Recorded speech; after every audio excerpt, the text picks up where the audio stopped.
ಹೆಸರು ಮಾಡ್ತಿರುವಂತಹ ಹೆಮ್ಮೆಯ ಕಲಾವಿದರು ನಮ್ಮ ಬಾಳು ಬೆಳಗುಂದಿಯವರ ವೇದಿಕೆ ಬರಮಾಡಿಕೊಳ್ಳೋಣ. ಜೋರಾದ ಚಪ್ಪಾಳೆ.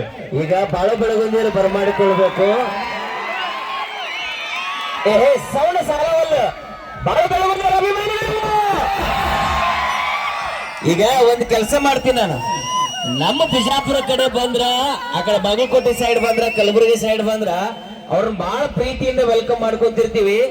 ತವರೂರು ನಿಮ್ಮ ಜಿಲ್ಲೆ, ನಿಮ್ಮ ಊರು, ನಿಮ್ಮ ಊರಿನ ಪಕ್ಕದವರು. ಇವತ್ತ ಬಾಳು ಬೆಳಗುಂದಿಯವರು ಹಾವೇರಿ ಜಿಲ್ಲೆಯ ಒಂದು ಕೀರ್ತಿ ಅಂದ್ರೂ ಕೂಡ ತಪ್ಪಾಗುದಿಲ್ಲ, ಒಂದು ನಕ್ಷತ್ರ ಅಂದ್ರೂ ತಪ್ಪಾಗುದಿಲ್ಲ. ಈಗ ಈ ವೇದಿಕೆ ಮೇಲೆ ಇಡೀ ಊರಿನ ಜನತೆ ಎಲ್ಲರೂ ಸೇರ್ಕೊಂಡು ಒಂದು ಸ್ಪೆಷಲ್ ಆಗಿ ಮೊಬೈಲ್ ಟಾರ್ಚ್ ಆನ್ ಮಾಡುವ ಮೂಲಕ ವೆಲ್ಕಮ್ ಮಾಡ್ಕೊಳ್ಳೋಣ ಎಲ್ಲರೂ. ಎಸ್ ಸೂಪರ್, ಎಲ್ಲರೂ ಮೊಬೈಲ್ ಟಾರ್ಚ್ ಆನ್ ಮಾಡಿ. ಶಿವಪ್ರಸಾದ್ ಸರ್ ನಿಮ್ಮನ್ನು ಬಂದ್ ಮಾಡಿಬಿಡ್ರಿ ಅಲ್ಲ. ಅಲ್ಲಿ ಅಲ್ಲಿ ಇದು ಬೇಕಿತ್ತು, ಇದು ಬೇಕಿತ್ತು. ಯಾರ್ಯಾರ ಕೈಯಾಗ ಮೊಬೈಲ್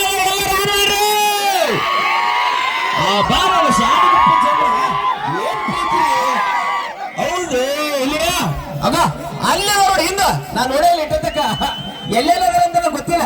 ಎಲ್ರ ಮೊಬೈಲ್ ಆನ್ ಆಗ್ಬೇಕು. ಪ್ರತಿಯೊಬ್ಬರು ಮೊಬೈಲ್ ಆನ್ ಮಾಡಿ, ಪ್ರತಿಯೊಬ್ಬರು. ಇವತ್ತ ಇನ್ನೊಂದು ಖುಷಿ ಯಾಕೆ ಮಾತು ಹೇಳ್ತಾರಂದ್ರ, ಇವತ್ತ ಬಾಳು ಬೆಳಗುಂದಿಯವರಿಗೆ ಜನ್ಮದಾತರು, ಇಡೀ ನಾಡಿಗೆ ಒಂದು ಕೀರ್ತಿಯನ್ನ, ಮುತ್ತು ರತ್ನವನ್ನು ಹೆತ್ತು ಕೊಟ್ಟುಕೊಂಡಿರ್ತಕ್ಕಂಥ ಅವರ ತಂದೆಯವರು ಇಲ್ಲಿ ವೇದಿಕೆಗೆ ಬಂದಿದ್ದಾರೆ. ಒಂದ್ಸಲ ಜೋರಾದ ಚಪ್ಪಾಳೆಗಳನ್ನು ದಯವಿಟ್ಟು ಇಲ್ಲಿ ಬರಬೇಕು. ಇವತ್ತು ನಿಮಗೋಸ್ಕರ ವಿಶೇಷವಾದಂತ ಈ ಒಂದು ಆರತಿಯನ್ನ ನಿಮಗೋಸ್ಕರವಾಗಿ ಅರ್ಪಣೆಯನ್ನು ಮಾಡ್ತಾ ಇದ್ದೇವೆ. ಜೋರಾದ ಚಪ್ಪಾಳೆ. ಪ್ರತಿದಿನ ಬಾಳು ಬೆಳಗುಂದಿಯವರಿಗೆ ನಾವು ಗೌರವಿಸ್ತಿದೀವಿ, ಚಪ್ಪಾಳೆ ತಟ್ಟಿಸ್ತಿದೀವಿ. ಇವತ್ತ ಇಂಥ ಮಗನನ್ನ ಹೆತ್ತಿರುವಂತಹ ಹೆಮ್ಮೆಯಿಂದ ಹೇಳ್ಕೊಳಕ ಸಾಧ್ಯ ಐತಿ. ಬಾಳು ಬೆಳಗುಂದಿಯವರ ತಂದೆಗೆ ಮತ್ತೊಮ್ಮೆ ಚಪ್ಪಾಳೆ ಗಟ್ಟಿಯಾಗಿ. Okay, thank you sir. ಬಹಳ ಖುಷಿ ಆಯ್ತು.